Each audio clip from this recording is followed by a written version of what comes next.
Salut à tous, j'espère que vous allez bien. Aujourd'hui on se retrouve pour une nouvelle vidéo FAQ. Mais ce n'est pas n'importe quelle vidéo FAQ parce que je vous ai demandé sur Instagram de me poser vos questions en vidéo. Je trouvais ça sympa de faire un FAQ, donc déjà qui change de la normale, mais surtout de voir le visage des personnes qui posent les questions. J'ai sélectionné quelques vidéos et d'ailleurs avant de commencer je voulais remercier toutes les personnes qui ont participé. Je suis désolée, je n'ai pas pu sélectionner tout le monde, donc j'espère que vous n'allez pas être déçus, mais promis j'essaierai d'en faire une autre si ça vous a plu. Je vais me décaler sur le côté pour que je puisse mettre la vidéo en même temps de l'abonné qui m'a posé la question. J'ai pris mon iPad pour justement regarder la vidéo en même temps que vous et par la suite je vais y répondre. Donc c'est parti, je vais pas trop parler, je vais pas faire une intro qui dure 1000 ans, ça sert à rien. On commence tout de suite avec la première question. Coucou, ça serait pour savoir comment tu fais les rallongements sur les ongles rongés. Au passage, j'adore tout ce que tu fais, genre c'est vraiment... La question est comment je fais pour faire le rallongement sur ongles rongés, parce que c'est vrai que c'est quand même difficile. Personnellement, je ne pratique pas sur les ongles rongés, c'est vraiment une question c'est vraiment personnel en fait, j'aime pas ça. C'est très compliqué de faire un rallongement sur ongles rongés parce que la base est très courte, donc c'est difficile de caler son chablon. Et pour ça, il faut d'abord créer un mini rallongement sur la peau même avec un gel pour pouvoir caler votre chablon par la suite. Donc en fait, ce mini rallongement va permettre de créer un faux bord libre de votre ongle pour pouvoir justement après placer votre chablon correctement parce que quand il n'y a pas de bord libre, ben, c'est un peu compliqué de placer son chablon. Mais perso, je ne le fais pas parce que je n'aime pas le rendu final. On voit quand même, alors malgré le rallongement, alors c'est vrai que c'est toujours plus joli qu'un ongle rongé, mais malgré le rallongement, je trouve que ça se voit que la base est vraiment trop courte. De toute façon, c'est simple. Quand vous avez une belle base d'ongles, ça se voit tout de suite quand vous faites un rallongement que la base est belle. Quand il y a une base très courte, ça se voit tout de suite et forcément ça fait moins beau. Mais après, c'est mes goûts, hein. Faites ce que vous voulez, hein. C'est vraiment mon avis personnel. Donc quand j'ai une cliente qui vient avec des ongles rongés, ce que je préconise, c'est que d'abord je lui fais un renfort semi sur ses ongles. Alors c'est tout petit, c'est vrai, mais le fait qu'elle ait un petit quelque chose dur sur son ongle, déjà de une, ça permet que l'ongle ne casse pas. Et ensuite, elle a un ongle plus joli qu'avant et brillant, donc elle n'a pas envie de les ronger. Donc je lui fais un renfort semi, elle revient toutes les 2 semaines jusqu'à temps que sa plaque d'ongle soit devenue normale, donc soit devenue plus grande. Et ensuite j'enlève le renfort semi, donc soit elle garde son renfort semi, j'ai des clientes qui adorent, donc elles disent oh bah non on continue le semi, ça tient très bien et j'aime bien. Soit j'enlève le renfort et ensuite je fais donc une pose complète, rallongement chablon ou alors je fais du gel sur ongles naturels. Je vais vraiment partir sur des choses, sur une base saine et c'est ce que je préconise. Après si vous aussi vous n'êtes pas trop à l'aise avec ce qui est rallongement sur ongles rongés, vous pouvez très bien faire cette technique là. En 2 mois si elle ne les ronge pas, sa plaque d'ongles va vraiment être plus jolie. Surtout si vous travaillez les cuticules régulièrement, donc dès qu'elle vient vous nettoyez ces petites peaux mortes, etc. La peau va être carrément plus belle parce qu'elle sera beaucoup plus entretenue. Vous pouvez également préconiser qu'elle mette beaucoup plus d'huile sur ses cuticules ou alors une crème hydratante, ce qui fait que ça va adoucir ses peaux et ses mains. Voilà, c'est le petit conseil que je pouvais vous donner. Ensuite, passons à la deuxième question. Salut Camille, alors ma question pour toi c'est quel conseil tu peux donner à une prothésiste ongulaire qui commence dans le métier mais qui malgré tout a peur de se lancer? Alors, mon conseil pour ne pas avoir peur de se lancer dans le métier, c'est qu'il faut pas avoir peur. Justement, c'est bizarre, je sais, mais je vais vous expliquer. Quand vous allez commencer, c'est normal que vous ayez des doutes, des a priori, parce que vous vous lancez dans quelque chose que vous ne connaissez pas.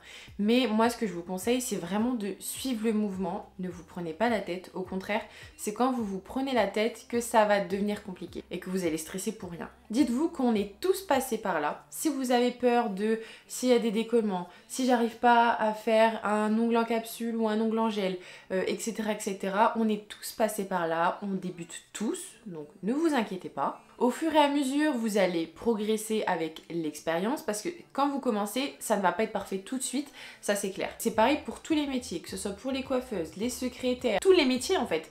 On commence tous et quand on commence, on n'est pas à 100% parfait et c'est normal et on ne sera jamais parfait. Au fur et à mesure, vous allez progresser. Ensuite, vous allez avoir beaucoup plus confiance en vous, vous allez vous former petit à petit. Par exemple, vous allez faire un perfectionnement gel parce que vous vous sentez capable de faire un perfectionnement parce que vous avez évolué.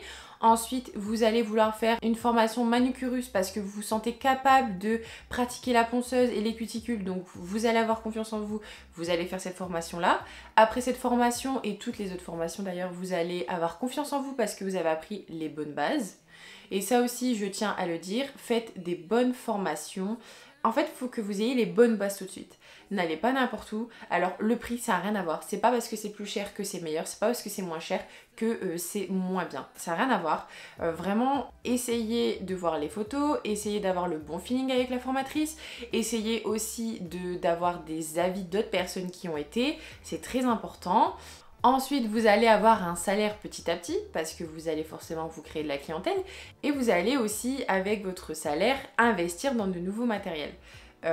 Donc vous allez acheter une nouvelle lampe, vous allez acheter un aspirateur de table, vous allez acheter une autre marque de produits, même si à l'heure d'aujourd'hui il y a des produits à petit prix et de très bonne qualité, je tiens à le dire. Voilà, vous allez vraiment vous améliorer petit à petit et vous allez voir, ça va aller. Moi j'ai commencé par là, j'ai investi petit à petit et vous allez voir, suivez le mouvement et c'est important aussi de vous entourer des bonnes personnes. Si vous avez des clientes qui sont vraiment toxiques, je vous conseille, mais j'en ai déjà parlé plusieurs fois, je vous conseille de vous éloigner de ces personnes parce que c'est des personnes toxiques, vous allez perdre confiance en vous, vous allez être stressé et ça va vous dégoûter du métier. Entourez-vous des bonnes personnes, que ce soit dans le personnel, quelqu'un qui vous soutient. Si vous avez des doutes, il faut que quelqu'un soit derrière vous pour vous motiver en disant c'est pas grave, etc. Donc voilà, ça c'est tous mes petits conseils que je peux vous donner et ne vous inquiétez pas, ça va aller. Comme j'aime bien dire, petit à petit l'oiseau fait son nid et qui ne tente à rien n'a rien. Voilà. Ensuite, passons à la prochaine question. Coucou, alors moi aussi j'ai une petite question à te poser. Si tu pouvais choisir un seul gel de construction à vie, ce serait lequel et pourquoi? Si je devais choisir un gel de construction à vie, ça serait le Milky White de chez Nice Company. Alors, je le choisis pas pour la couleur, malgré que la couleur est très belle, mais je le choisis parce que la texture est parfaite à mon goût. Il a une texture gel et il est solide, il est très facile à appliquer. Et ce qui est bien, c'est que je peux l'utiliser pour mes retouches et également pour mes premières poses parce qu'il ne coule pas. Et il est auto-égalisant, donc vous gagnez un temps fou avec ce gel-là. Seul bémol, c'est qu'il pique à mort. Mais pas de panique, moi j'utilise le low 8 de ma lampe et dès que ça pique un petit peu, je dis à mes clients de retirer leurs mains et ça passe. Bon, il pique à mort mais bon, malgré que mes couleurs gel préférées c'est des couleurs nude, un peu rose laiteux, des milky pink, enfin c'est vraiment mes couleurs préférées, mais je trouve que la texture est beaucoup plus importante que la couleur. C'est con qu'ils n'ont pas fait ce style de gel là avec un rose laiteux, ça serait parfait. Ensuite, quatrième question. Coucou Camille, j'espère que tu vas C'est bien. Baptiste. Donc pour ta FAQ, moi j'ai une question en fait qu'on me pose aussi souvent en message. Je voulais savoir pour toi quel serait le conseil que tu aurais à donner aux filles qui n'osent pas se montrer sur Instagram, c'est-à-dire faire des stories ou même se lancer sur YouTube. Voilà, je te fais des bisous. Alors, mon conseil, si vous avez peur de vous montrer sur les réseaux sociaux, alors, ce que je peux vous conseiller, c'est justement de ne pas regarder le regard des autres. Il faut pas que vous vous dites qu'il y a telle et telle personne qui va regarder. Ouais, mais si lui ou elle regarde, j'ai une mauvaise expérience avec elle, elle va me critiquer. Non, il faut vraiment que vous ne pensez pas à tout ça. Faites-le vraiment pour vous, si vous vous sentez capable de le faire et si vous aimez faire ça, vous montrer en story ou faire une chaîne YouTube, faites-le. Quoi que vous dites, quoi que vous faites, il y aura toujours des gens pour critiquer. Que vous faites bien, que vous faites pas bien, on a dans la planète entière, nous n'avons pas tous le même vécu et on n'a pas tous le même esprit, on n'a pas tous été éduqués de la même façon. Donc il y aura toujours des avis à droite à gauche, il y aura toujours des gens qui ne seront pas d'accord, des gens qui sont d'accord. Mais vous vous en foutez parce que vous faites ça pour vous, vous faites pas ça pour les autres. Si les personnes qui vous aiment, elles vous aiment vraiment et aiment votre contenu, elles vont vous suivre naturellement. Voilà, faites vraiment les choses comme ça, comme elles viennent. Moi, c'est comme ça que je fonctionne. Moi, je fais les choses au jour le jour, je fais ce qu'il me plaît. Et les personnes qui n'aiment pas mon contenu, eh ben elles partent. Malgré qu'il y en a qui restent quand même. Mais c'est qu'au final, elles aiment quand même votre contenu. Quand j'ai commencé YouTube, je vous cache pas que c'était très compliqué parce que j'avais C'est pas que j'avais peur du regard des autres parce que j'ai jamais trop été timide, j'ai jamais trop eu peur de parler devant plein de monde, j'ai jamais eu de soucis par rapport à ça, mais je vous avoue que j'ai eu un peu de mal parce que c'est un peu intimidant de savoir que des personnes vous rentrez dans votre vie personnelle au final, parce que vous vous montrez en caméra, vous parlez de votre vie, vous parlez de vos produits favoris, donc j'avoue que c'est un peu compliqué. Mais au final, je me suis dit, je ne regarde pas. En fait, je me suis mis des œillères. Je me suis pas dit, un tel va regarder ma vidéo. Ouais, elle ou lui va se moquer de moi. J'ai vraiment mis des œillères et regardez où j'en suis aujourd'hui. Les œillères, je les ai fait tomber. Les personnes que je pensais qui allaient me critiquer ou quoi, maintenant sont gentilles avec moi, au final. Donc vous voyez, il faut partir du principe qu'on vit dans un monde de faux cul, puis c'est tout. Retenez bien que faites ce que vous voulez et vous en foutez des regards des autres, ok ? De toute façon, il y aura toujours des gens pour critiquer. Et les personnes qui critiquent, les personnes méchantes, c'est des personnes faibles au final. Et c'est des personnes qui vous envient. Parce que moi, personnellement, quand je n'aime pas un contenu, quand je n'aime pas la personnalité d'une certaine personne ou je n'aime pas ce qu'elle fait, je ne vais pas commencer à la critiquer, je ne vais pas commencer à commenter pour lui faire du mal. Je me désabonne ou alors je regarde pas. Voilà, parce que j'ai pas envie de faire de mal à cette personne-là. J'aime pas son contenu, voilà, c'est tout, c'est que je suis pas faite pour regarder son contenu. J'espère que ça va vous aider, parce que je vous parle vraiment avec mon expérience personnelle et mes conseils. Ensuite, on va passer à la prochaine question. Coucou Camille, moi j'aimerais bien savoir si tu vas toujours continuer de faire les ongles à tes clientes ou alors tu vas peut-être un jour te consacrer seulement à ton site nailsfrs.fr. Du coup, voilà, bisous. Alors, je ne sais pas du tout. Je ne sais pas du tout. Je vous avoue que je peux pas trop en dire plus. Mais ce que je peux vous dire, c'est que tant que je peux faire de la clientèle, tant que j'ai le temps d'en faire, je ferai de la clientèle. Si le jour où mes projets me prennent beaucoup de temps, là, à ce moment-là, j'embaucherai des filles qui travailleraient pour moi. Je les formerai pour qu'elles travaillent comme moi à ma manière et je les embaucherai dans mon salon. Voilà, c'est vraiment la chose. Si vraiment j'ai pas le temps et que ça prenne trop d'ampleur, oui, là, à ce moment-là, j'embaucherai des filles, mais je ne pourrai plus continuer en clientèle. Mais en tout cas, pour l'instant, c'est pas prévu, mais si ça m'arrive, voilà, voilà mon plan B. Ensuite, prochaine question. Ça charge.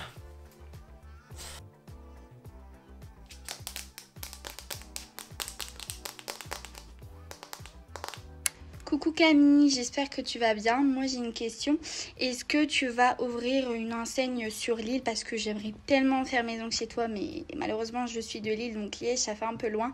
Mais en tout cas je te fais des gros bisous. Alors non, je ne compte pas faire les ongles sur Lille. En tout cas, c'est pas prévu. Mais si un jour j'ai envie d'ouvrir plusieurs salons, pourquoi pas? Et je pense que Lille, ça me plairait bien. Prochaine question.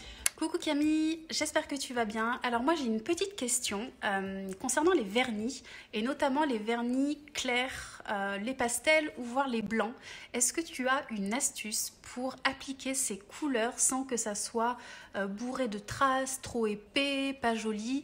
J'ai un gros problème avec le blanc et à chaque fois qu'on me demande du blanc, je suis en panique.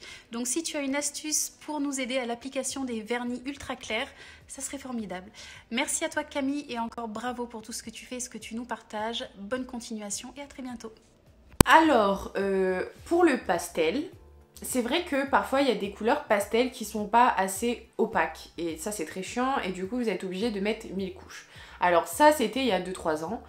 Maintenant, généralement les couleurs pastel d'aujourd'hui, les marques les ont réinitialisées on va dire et les ont améliorées. Par contre, à l'époque, ce que je faisais, c'est que vraiment si vous avez une couleur que vous aimez, mais vraiment du fond de votre cœur, parce que moi un truc comme ça je vous dis je le jette. Ce que je vous conseille c'est d'appliquer 2 fines couches de blanc, un blanc opaque bien sûr, 2 fines couches de blanc et ensuite vous appliquez votre couleur pastel qui n'est pas assez opaque et surtout pour éviter d'avoir les traces de pinceau. Ensuite, si vous avez des traces de pinceau, je vous dirais de moins appuyer quand vous l'appliquez, mais le problème c'est que ça va être épais et ensuite la couleur va friser. Donc ce que je vous conseille c'est vraiment si vous avez des couleurs comme ça, je vous conseillerais de les foutre à la poubelle ou éventuellement de les revendre sur Vinted, je sais que ça part bien, et de prendre des couleurs qui sont vraiment bien opaques. Prenez des couleurs pastel qui sont plutôt des collections récentes de chez certaines marques. Voilà, c'est ce que je vous conseille de faire. Trouvez des couleurs beaucoup plus pastel, appuyez moins sur votre pinceau ou appliquez du blanc en dessous. Prochaine question. Coucou Camille, je voulais savoir à partir de combien de temps tu as commencé à avoir de la clientèle régulière? Gros bisous. J'ai commencé à me faire une clientèle plus ou moins en 6 mois. Car au tout début que j'ai commencé, j'ai eu beaucoup de jeunes filles qui étaient dans les mêmes lycées, des groupes de copines, etc. Donc du coup, le bouche à oreille m'a beaucoup aidé, je vous avoue, ça je le cache pas. C'est ce qui m'a beaucoup aidé et généralement les copines entre elles, elles se disaient « Ah bah t'as vu j'ai fait mes ongles, bah t'as été chez qui? Voilà, chez Camille. » Et c'est comme ça que ça s'est fait. Et j'avais commencé en début d'année. Et 6 mois après, en fait, je suis vraiment tombée dans la bonne période parce que c'était en été. Donc toutes les filles allaient en vacances, elles voulaient faire leurs ongles, elles revenaient de vacances, elles étaient bronzées, elles voulaient changer leurs ongles, donc avec une couleur beaucoup plus flashy pour ressortir le bronzage, etc. Voilà, ça s'est vraiment fait comme ça. Le bouche à oreille, c'est ce qu'il y a de mieux. Clairement. Il y a sûrement aussi mon style qui leur a plu. N'hésitez pas à donner des flyers, à donner des cartes de visite, à donner plusieurs cartes de visite et de flyers, comme ça elles peuvent le distribuer à leur famille.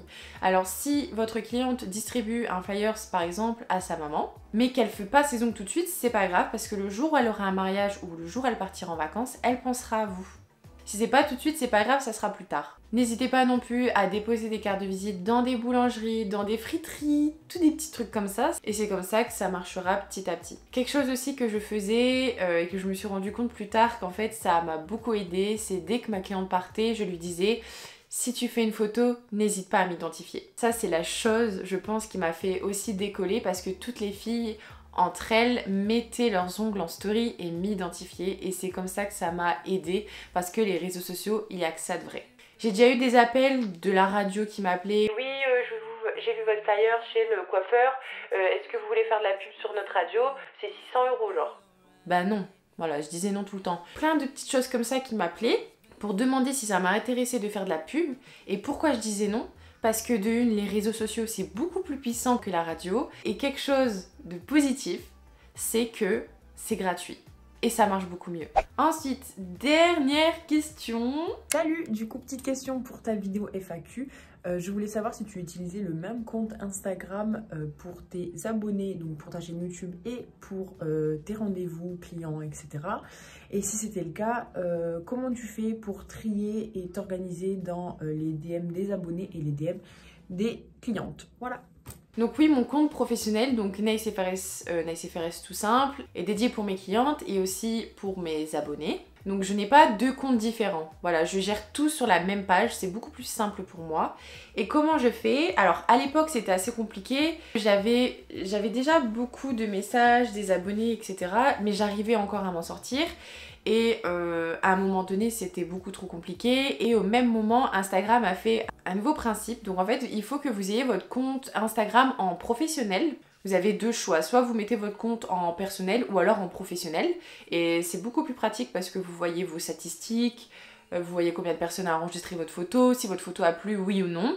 Mais ça je vous conseille pas de regarder parce que ça sert à rien, clairement. Ça va vous démoraliser plus qu'autre chose. J'ai jamais fait ça et je me sens bien, voilà. Et quand vous mettez votre compte en professionnel, vos messages vont se diviser en deux. Donc vous allez avoir une catégorie qui est principale et générale. Tous vos messages qui sont dans principal, vous allez recevoir les notifications et tous les messages qui sont dans général, vous n'allez pas avoir de notifications. Donc moi, tout ce qui est clientèle, tout ce qui est plus urgent, on va dire, je place mes clientes dans le principal, donc je reçois la notification. Et tandis que dans général, bah voilà, c'est tous mes abonnés, etc. C'est comme ça que j'arrive à gérer en fait, avec ces deux catégories-là. Et c'est surtout comme ça, j'arrive à mieux m'organiser, j'arrive aussi à gérer tout ce qui est pro et perso, enfin vous voyez plein de trucs comme ça. Après bien sûr j'ai pas que mes clientes dans le principal, hein. J'ai des amis, j'ai des copines, j'ai des marques avec qui je parle. Voilà comment j'arrive à m'organiser. Donc voilà, nous sommes sur une fin de vidéo, franchement. Ça m'a trop plu, dites-moi en commentaire si ça vous a plu, si vous avez bien aimé et surtout si vous voulez que je fasse un numéro 2 de FAQ en vidéo. En tout cas, merci beaucoup d'avoir pris le temps de faire ça pour ma vidéo. Et je tiens à vous dire aussi que j'ai sorti un nouveau e-book. Donc c'est un e-book en format PDF qui est dédié aux débutantes qui souhaitent débuter le semi-permanent. Je vous laisse la vidéo que j'avais fait pour mon ancien ebook qui était dédié aussi pour les débutantes pour faire des ongles en gel rallongement capsule. J'avais tout détaillé dans cette vidéo là, je vous la laisse dans le petit i. Mais voilà, aujourd'hui j'ai sorti le semi-permanent. Vous pouvez le regarder sur votre tablette ou votre ordinateur, ou si vous voulez vraiment l'avoir en format papier, vous pouvez l'imprimer chez vous et le ranger dans une petite pochette ou un petit classeur. Je vous fais de gros bisous et je vous dis à très vite pour une nouvelle vidéo. Bye bye. Saturday, and I promise I'll love you much better now.